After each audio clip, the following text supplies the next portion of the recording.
On arrête de se prosterner devant l'Algérie, comme le fait Gérald Darmanin, qui est allé, je vous le rappelle, rendre hommage aux terroristes du FLN, est allé se prosterner devant le gouvernement algérien, qui n'a pas émis, c'est le moins qu'on puisse dire, depuis 5 ans, beaucoup de marques de respect envers la France et envers la République française. Il réduit drastiquement les visas accordés aux ressortissants algériens. C'est ça la réponse de Gérald Darmanin. Engager une discussion diplomatique et menacer, si l'Algérie ne souhaite pas reprendre ses SPAM et ses indésirables, c'est-à-dire ses délinquants et criminels étrangers, menacer de couper les transferts de fonds, l'aide au co-développement, les transferts de fonds et les rapatriements d'argent privé. Je peux vous assurer que si vous faites ça, en un quart d'heure, vos délinquants et criminels étrangers sont dans l'avion au Bourget. Se passer de l'Algérie dans la guerre antiterroriste au Sahel. L'Algérie qui est évidemment un pays central dans la lutte contre le terrorisme dans cette région.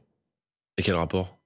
À partir du moment où vous vous placez frontalement contre l'Algérie, il n'est pas sûr que l'Algérie continuera de travailler avec la France dans la lutte antiterroriste au Sahel. L'Algérie est un pays qui compte. Sujet. Donc c'est-à-dire qu'en fait, on doit accepter que l'Algérie envoie en France ces délinquants et criminels étrangers, que ces gens-là commettent, agressent, commettent des pillages, des vols. Je vous parle évidemment de tous les mineurs étrangers non accompagnés, ce qu'on appelle les mineurs isolés. On sait que c'est beaucoup de filières algériennes et que 75% des mineurs qui sont déférés devant le parquet de Paris sont des mineurs étrangers. Donc, je veux dire, on peut accepter... Vous savez que les MNA, c'est une filière marocaine, il y a des filières algériennes, mais il y a évidemment une très grande partie de la délinquance en France, et la quasi-totalité d'ailleurs de la délinquance de rue est liée à l'immigration. 95% de la délinquance de rue en France est liée à l'immigration. Demandez aux Français dans la rue qui les agressent, ils vont vous répondre que ce sont systématiquement les mêmes. Donc, pour lutter contre l'insécurité, il faut 1. Arrêter l'immigration, 2. Expulser les gens qui n'ont rien à faire dans notre pays. D'où ce chiffre que 95%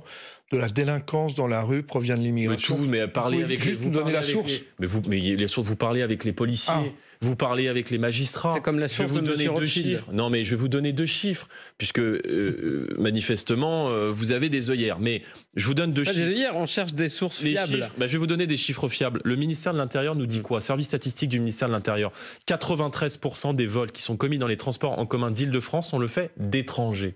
63% des agressions sexuelles qui sont commis dans les transports en commun d'Île-de-France sont le fait d'étrangers. Donc, si vous voulez, ça vient pas de chez moi. C'est pas moi qui invente ces chiffres-là. C'est pas moi qui invente la réalité. Donc, nous sommes connectés au réel.